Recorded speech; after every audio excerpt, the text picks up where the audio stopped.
All right. So, how to choose your personal trainer.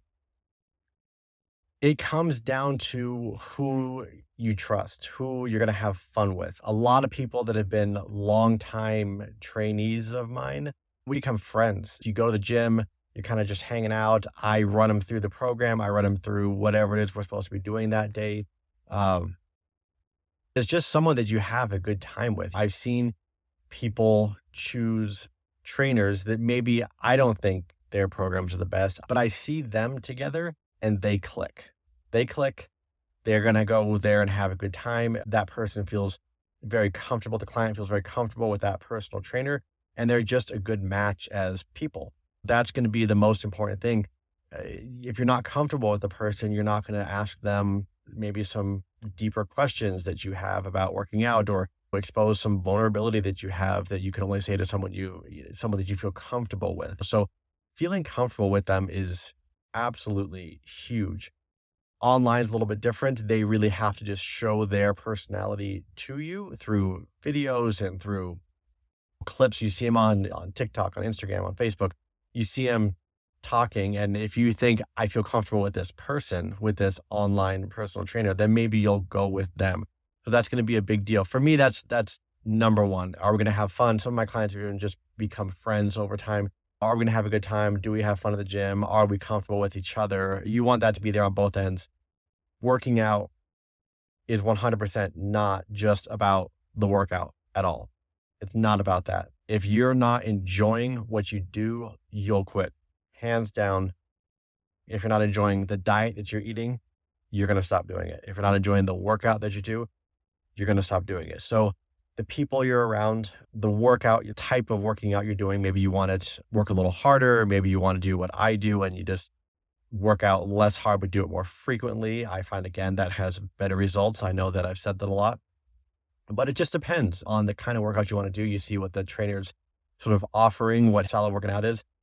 Really, people can only teach what they know. A lot of guys get into working out. People get into working out and becoming personal trainers because they found something that worked really well for them and they can teach that. Now, they've done it for X amount of years and now they feel like, man, I've done this for a while. I really enjoyed this kind of working out and I want to show other people how fun this is. And so they get into it, but they have their ideas of what working out is and what it's supposed to feel like, what it's supposed to look like, how hard you're supposed to push. Everyone has different ideas and they can show you exactly what they picked up over the years.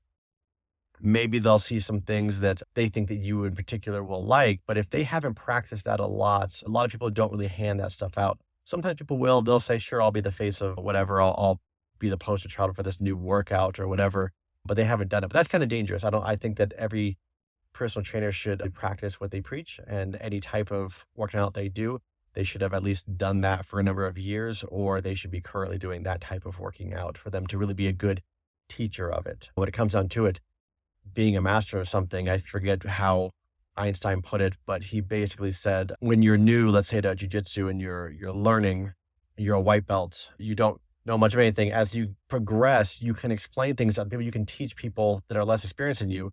But the big difference is by the time you're a black belt, your descriptions of things are simple.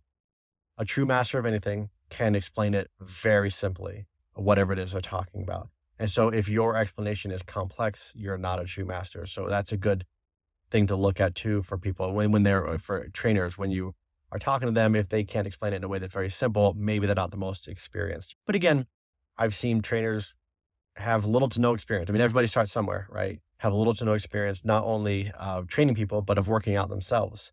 But they just click with somebody. Some client walks in, they're just comfortable with this person and they just click and they have fun working out together. That's what it's about more than anything else. The one thing to watch out for, one thing that is kind of a tough subject, a lot of people are talking about this these days, is trainers that take stuff that they would never tell you about because they feel that it's cheating, or at least they don't feel it's cheating, but maybe the general public feels it's cheating, things like anabolic steroids. When you have trainers that are willing to put their face on pictures or put pictures of themselves on Instagram where they're really swole, really big, it can be really deceiving to a lot of people. So unless that trainer can prove through their method, no, I'm not taking anything. And all of my guys that do my program, they end up looking just like me or their version of me because everyone looks a little different. Unless they can prove it, there's a lot of stuff like that in the background. So you have to be weary of things like that. You have to be weary of people that are lying. These days, though, it's kind of a big topic in the sense that people are being okay with it. They're admitting it. They're saying, "Hey, I've done this, or I've at least tried some stuff back in the day."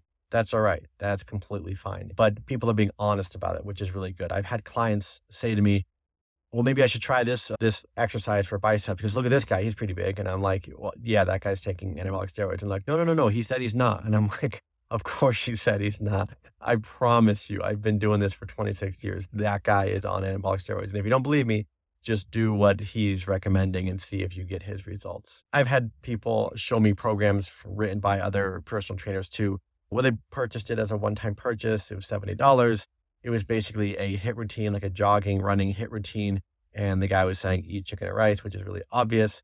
And the guy was jacked. The guy was really big. But I promise you, that guy is not really big because he does a running hit routine and eats chicken and rice. He's taking stuff in the background. Trusting a personal trainer, having fun at the gym, that's huge. And just if you're enjoying the program, you can look at the program they're offering. And if that looks like something that's fun to you, that sounds enticing, you can try it out.